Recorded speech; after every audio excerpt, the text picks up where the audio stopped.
EdTech Mondays is brought to you by the MasterCard Foundation in partnership with NTV Uganda. We've walked the journey of 2025 and we appreciate that you've been with us throughout the entire. This edition of EdTech Mondays coming your way December 2025. Well, it's a good time for us to reflect. Much of what we'll concentrate on, we'll be trying to track on the young people, the youth, inclusion and gender impact. I am Sean Chimole and I'm glad you could join me. I love the idea of having technology and being explored in different aspects of the operations of the institution. And as a university, we treasure and cherish technology because Aga Khan has been in existence in Uganda for the last 25 years. And we majorly handle medical courses, and that is extension programs in Diploma of Nursing, Bachelor of Nursing, Bachelor of Midwifery, and Bachelor's, that is direct entry for Bachelor of Nursing Science. Now, those programs are all on offer and admissions are done online. We don't entertain or we don't accept students bringing hard copies into the institution. Otherwise, everything is handled through the online portal, through our system, or what we usually call ACROS. I'd like to welcome you to the show. This is EdTech Mondays. I am Sean Chimole, and also to introduce my panelists to join us in this particular rich conversation. Ladies and gentlemen, on the show is Dr. Mbatude Diana from the Aga Khan University Bachelor of Nursing and Midwifery Direct Entry Program. Ms. Donna Sava is a senior programs lead at Hive Collab. And also we're in the show, please do welcome Mr. Imani Bahame. Bahame is the founder and executive director at Unleash Potential Hub. Welcome to EdTech Mondays. As I mentioned, my guests are already seated and we are here to have a very powerful conversation that not only focuses on the young people, but it carries inclusivity and gender impact. As mentioned earlier on the show, we will start off with, of course, Madame Donna Sava. Madame Donna Sava, Senior Programs Lead at Hive Collab. Thanks once again for joining us. Thank you. We would like to hear from you and please tell us about Hive Collab. Yes, Hive Collab is an enterprise support organization or an innovation hub, like others may prefer to call it. So we started way back in 2010 as our co-working space, and later on expanded into acceleration, incubation, capacity building, trainings, mentorship, coaching, and so on. Of course, we decided to, we mainly work with startups or youth or the young people. And our main focus is mainly on startups that are tech. Although we do take on those that are also doing social entrepreneurship, but mainly our focus is on the tech-based startups. Thank you very much for joining us. And also seated right next to me is Dr. Mbatude Diana from the Aga Khan University and Coordinator Bachelor of Nursing Direct Entry. Briefly about Aga Khan University, Uganda, and the direct entry in the Bachelor of Nursing. Okay, Aga Khan University Uganda is part of the worldwide Aga Khan University with headquarters in Karachi. And Aga Khan University Uganda is also part of Aga Khan University East Africa. So far in Uganda, we have the School of Nursing and Midwifery, and where I coordinate the Bachelor of Nursing program for direct entrance. And these are students who are directly from high school and have now started pursuing a career in nursing, and they'll start off at a bachelor's level. This is Sadia Bhagat, studying Bachelor's of Science in Nursing. The Skills Lab and Simulation Lab use high-fidelity mannequins and advanced monitors, which allows me to practice procedures and emergency scenarios safely before entering the wards. And the only gentleman, apart from me, of course, please do welcome Amani. Amani Joel is the founder and also executive director at Unleashed Potentials in Motion Hub. It's good to have you on the show, sir. Thank you so much. Once again, my name is Joel Amani Mafigi, originally from the DRC. and I've been living in Uganda for the last 17 years. In 2018, I co-founded Unleash Potentials in Motion. The reason for that name is we empower young people, most especially from refugees and host community, to become change makers. What's the picture you can draw for any refugee who's trying to access education in Uganda? Yeah, I think access to education, most especially for refugees, is still facing a lot of challenges. And of course, these challenges cut across refugees, but also the host community face similar challenges. And so, you know, challenges like a lack of access to scholastic materials, school fees, even limited scholarships.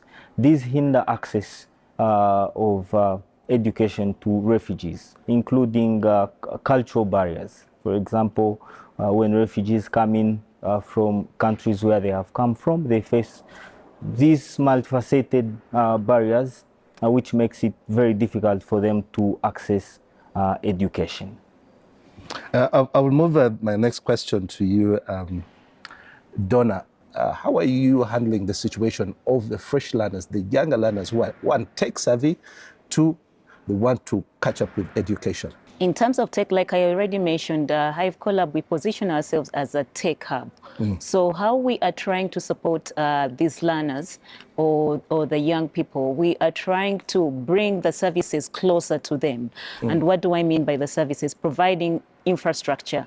And by infrastructure, we provide the hub itself, whereby there's free internet that they can be able to, to use in order to carry on their work every other day. But we also bring the different programs closer to them. We've been working with the likes of UNCDF under the Digital Literacy Toolkit, where we actually produce the Digital Literacy Toolkit, which you can find on the Bank of Uganda website or our website and many other websites. It's a toolkit that is supposed to help the different youth or young people who are into, farming, who are into, in the far areas or in the unreachable areas or the marginalized communities, whereby... Is it accessible for any young person? Yeah, it's accessible. What do they have to do to access it? You just go onto the website and you can download it. We also have another program under UCC, Uganda Communications Commission, where we are also addressing the same. We've seen people who cannot even get their national ID or get their passport simply because they don't have an email address just to start with. So under the UCC program, we've tried to train a number of it's a digital skilling program for MSMEs, but also marginalized communities. So what we do, we also try to go to the far areas, the really unimaginable districts that, you don't really talk about every other day. These are the districts that we try to, to serve. We've been, giving them the basic digital literacy of how do you even use an email address, to be able to, unlock much more. How do I just open up a phone? You have a smartphone. How do I use this smartphone as for more than just, calling and receiving calls or just, texting? There's more to that. How do you use it? How can I use it to even just, sell my produce online? Yeah, the e-commerce kind of business. How do I get there? How do I use my phone to do that? Yeah. And then if it is in terms of reaching out within my communities, how do I bring my communities together? How do we hold meetings and not necessarily having to, to walk all the way to the centers, but just using this smartphone? Or, so that is the basic literacy, digital literacy that we are trying to train or teach these vulnerable communities. I'm going to get into the area where we use the smartphone because it's quite popular lately and lots of other tools that have been introduced. Tutor Hail is a social learning marketplace and tutoring app that connects learners and parents with expert tutors for one-on-one sessions, group classes, or bite-sized learning videos. We have feeds, we have videos, short videos. We have all the content that you would ideally consume on social media, but now we've made it that all this content is going to be for learning. But Dr. Matude, you are at an entry point. You are at a point where you receive young ones that have been exposed not only to technology, but the digital direction is taking these young people. Fast enough. In the area where you are, what is your first comment about education technology? Once you walk into Aga Khan as a student, you immediately get to realize that I have to embrace technology. Because it's basically the vision of the university to train nurses and midwives for the digital future. So we embrace that. But then when I look overall at what education is like in the country in terms of using education technologies, I feel like while Aga Khan is making the strides forward, out there in the high schools and maybe in some other institutions, things might not yet still be there.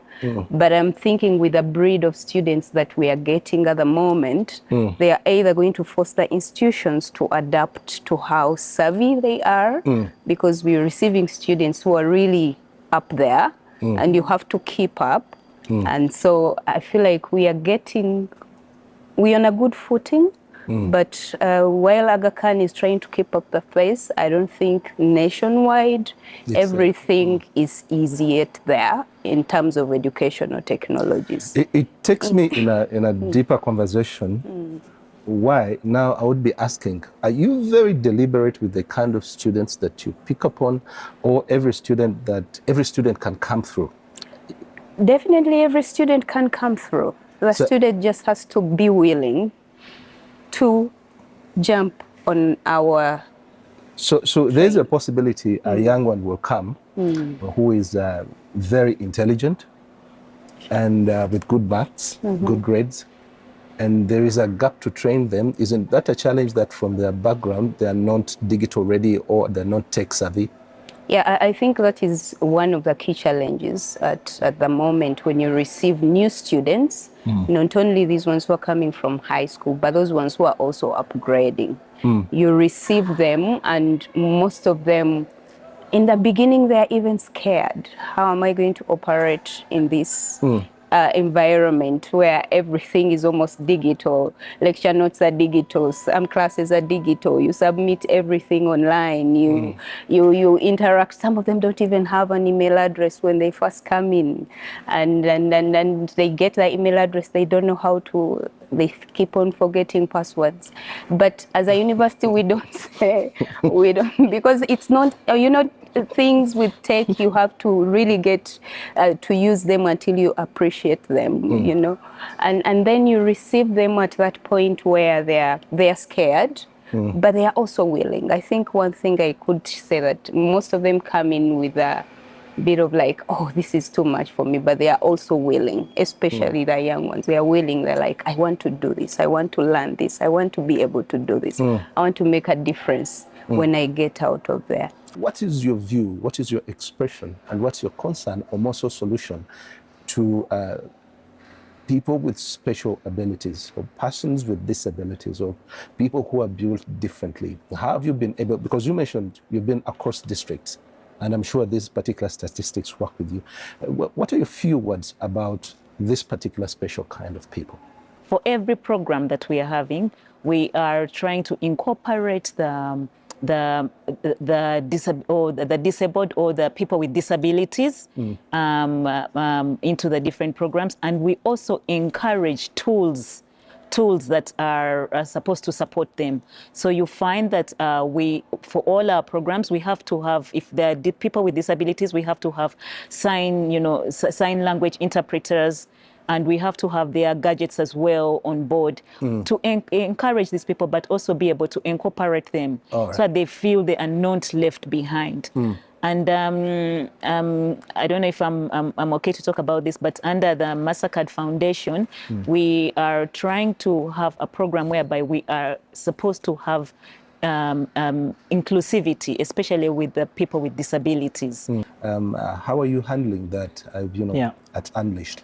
Yeah, thank you so much. I think what fellow speakers have mentioned, we are still at this stage where we can only support, those who are physically, impaired. But with the multifaceted challenges that, disability has, we still face challenges to have an inclusive environment for those with visual impairment or even hearing impairment, and technology to have it function very well and equitably.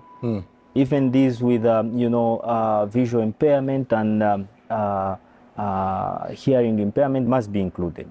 And so I really think there needs more work, more innovation, and more support in terms of resources, because I know there are some countries who are already making the space more inclusive for those with different types of disabilities. As for us at Unleashed, like I mentioned, we are at a level of supporting through accessibility those with physical impairment.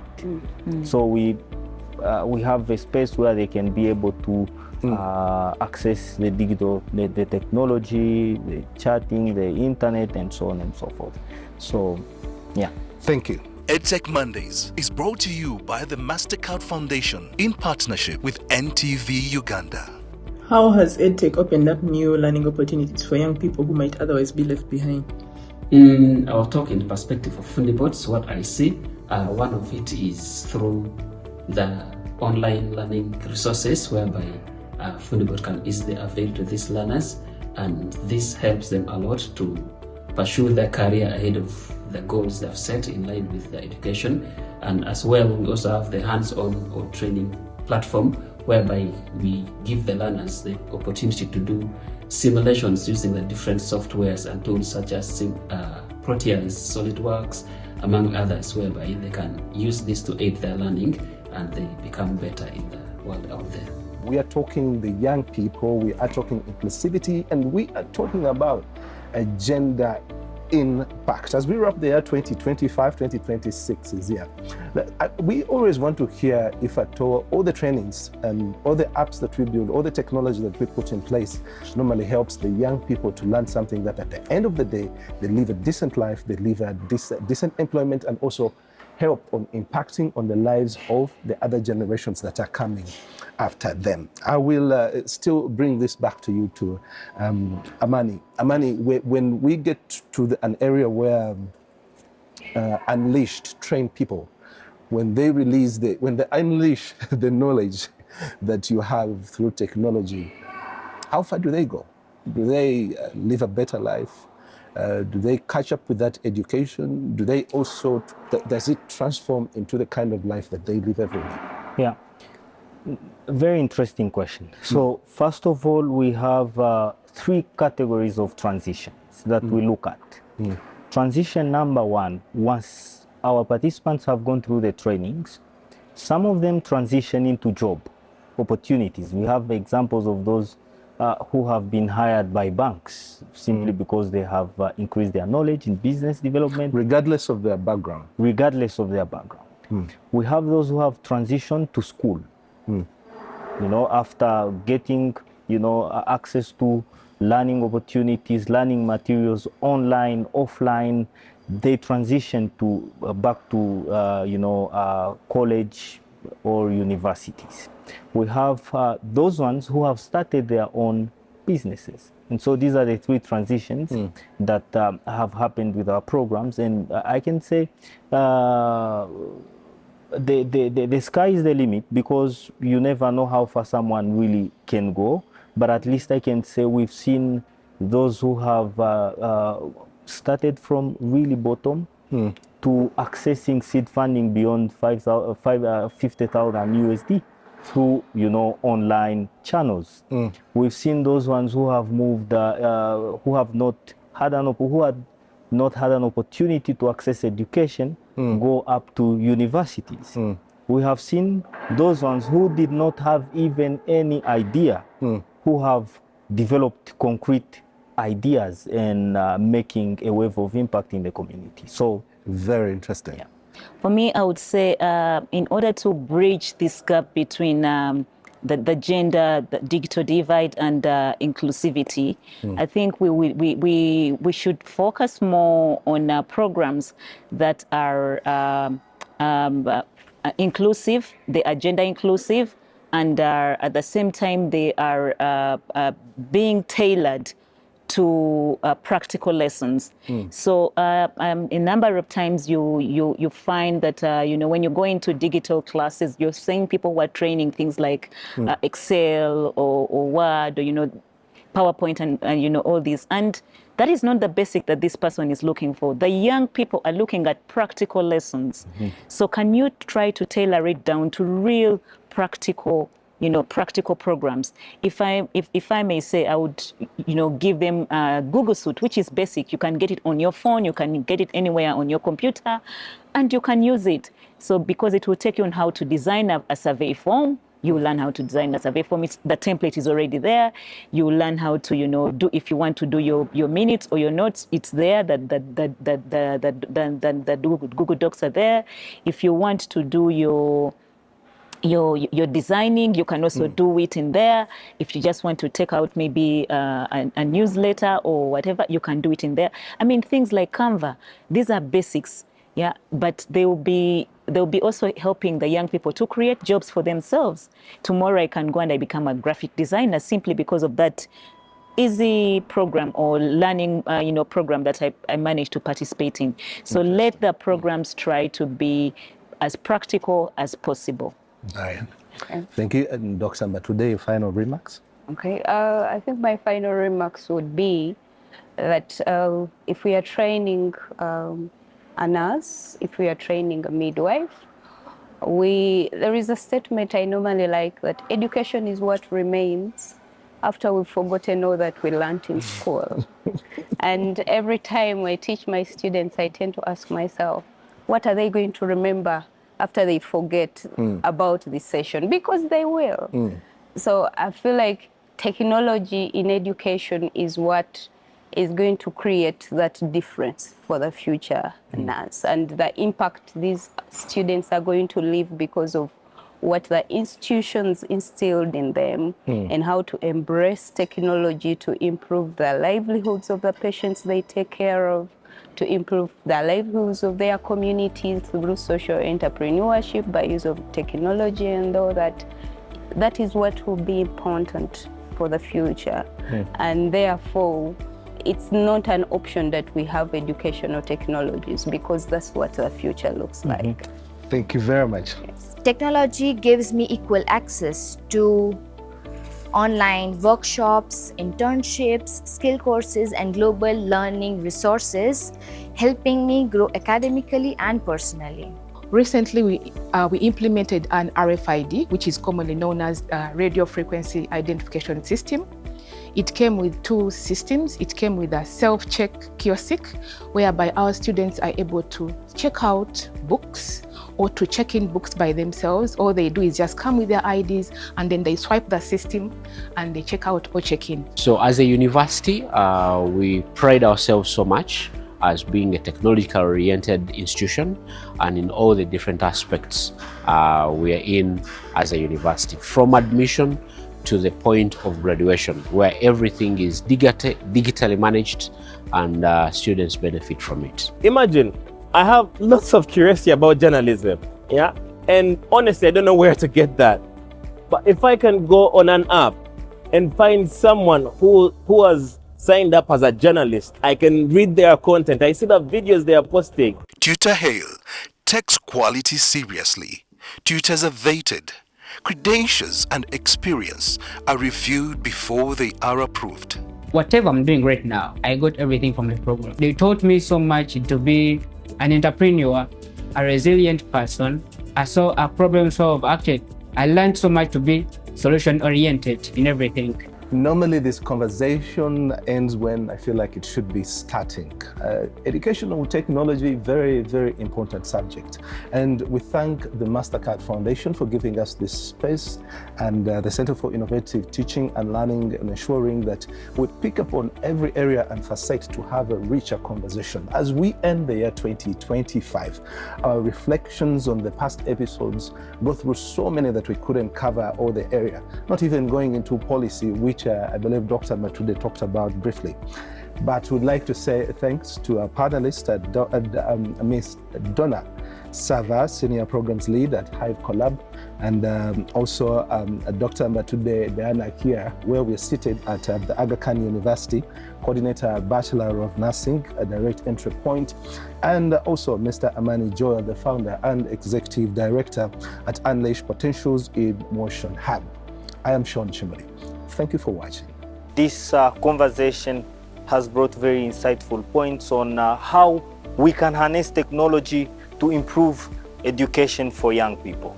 And one of the things that I've enjoyed through the entire conversation is the fact that young people are using technology to actually create change within their own communities. Educational technologies have transformed nursing education. In a way, it has made skills acquisition more accessible, in that they can access various learning materials, virtual simulations, and other things that have improved their learning and practice. Inclusivity has been very key under EdTech. As we continue to grow the economy of the country, we need to include EdTech in almost all aspects of our lives in order to grow. EdTech Mondays is brought to you by the MasterCard Foundation in partnership with NTV Uganda.